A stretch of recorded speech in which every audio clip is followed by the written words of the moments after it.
In the world we live in today, it seems impossible to imagine a time when folks were uncomfortable wearing color shirts, though. I grew up in a household where my dad didn't wear colored shirts. I mean, I remember when he was finally retired, he started wearing colored shirts to golf in and stuff, and he said, I can't believe how liberating this is. Dad would come home from work, and he would put on slacks and a white shirt, still from work. I mean, he'd keep the slacks and white shirt on he worked in, and he would go out and he'd work in the yard, or he'd water the yard, or he'd mow the yard in his slacks and a white business shirt.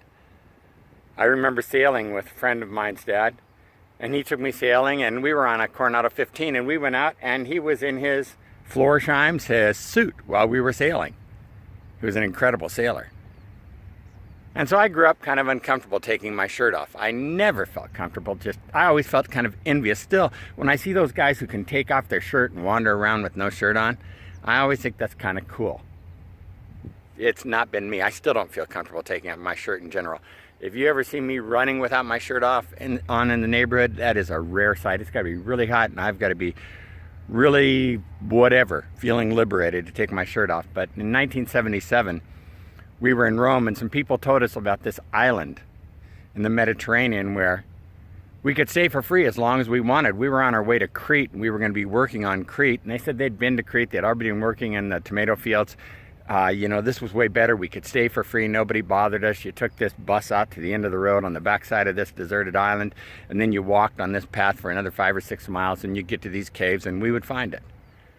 So we did that. We went way out in the Mediterranean, went out to this island, took the ship out to the island, got on the bus, took the bus out to the end of the road, started walking, hoping we were going to find where we went. Sure enough, we found the caves. We introduced ourselves to the people. All of them were naked. Maybe 15 or 20 people there. I've tried in my head to remember each person so I can think about it. But they're all naked. And they said, oh yeah, I don't know if they told you that everyone here is naked. It's a natural community. So I spent the next few weeks there.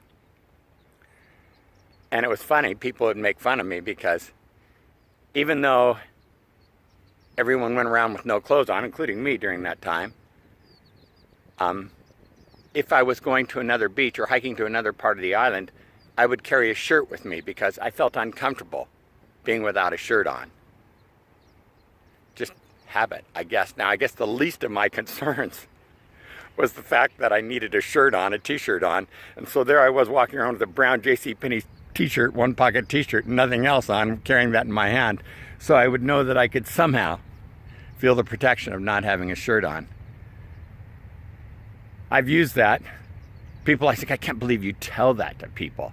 And I've used that. I've spoken in front of thousands. I use it as an opener, and I say to people, how long's it been since you've been naked? How long? What's the longest amount of time that you've been naked? Because I've discovered that we cover our emotions, we cover our passions, we cover our love, we cover our joy. We cover it with so much garbage of the world. And just like my dad, feeling like in our neighborhood he had to be in his slacks and his white shirt if he was going to be outside working. He couldn't put on a colored shirt. And just like my friend's dad, who when we went sailing, when he should have had on a bathing suit or something, he still kept on his work suit and his Florsheim's even to go sailing. We end up covering up so much of who we really are that no one ever really gets to know who we are. Now, I'm not recommending that you start wandering around your neighborhood naked. They'll get arrested, and you'll get arrested, and I'll call the police on you. But what I am recommending is that all the garbage that you feel like you're protecting your emotions with, you're not protecting anything. All you're doing is you're holding people at arm's length.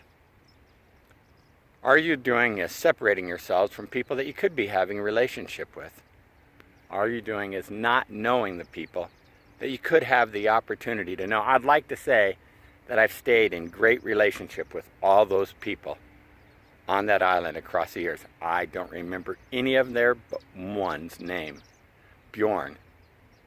When I left the island after a month or whatever it was, I got on a tramp steamer. I left my buddy Brad there. Paid stowage on a freighter, sat on the deck back to Athens, and this guy named Bjorn came with me. Bjorn and I traveled through,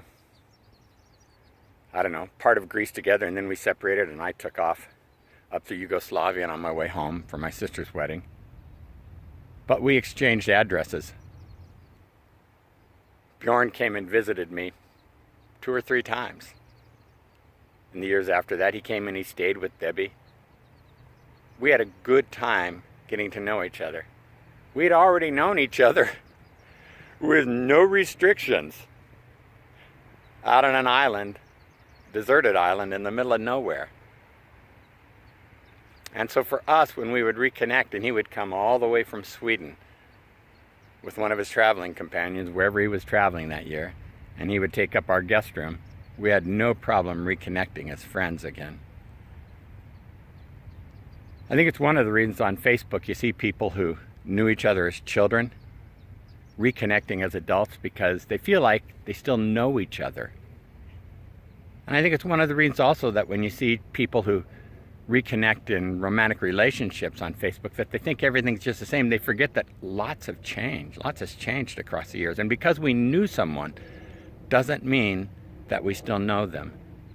And to still know them means that we need to learn how to emotionally disrobe. We need to learn how to, not physically, but we need to learn how to be able to get naked emotionally, to share our passions again, to share who we are, to let people know who we are, because we've spent the last 10, 20, 30, 40, 50, 65 years in my case, years just learning how to live by what everyone thinks we should live by.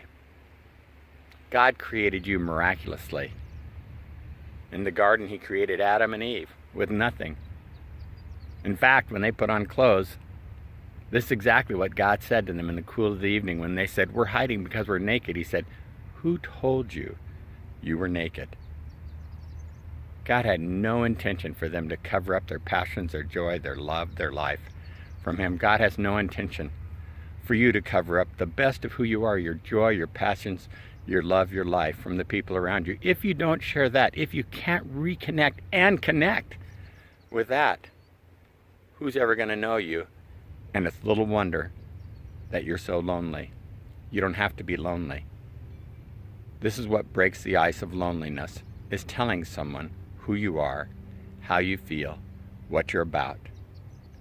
When you do that, you get to take that next great step into reconnection and to remembering. I'll never forget my time on that little island. I hope you never forget the days that you have ahead of you, because they've been the best days yet, because you were the miracle. Go out and be miraculous today in everything you say and do. Go out there and let people know who you are from the inside out, because you're amazing. Thanks so much for watching. Have a fantastic day. Keep your clothes on, unless you're out on some deserted island somewhere.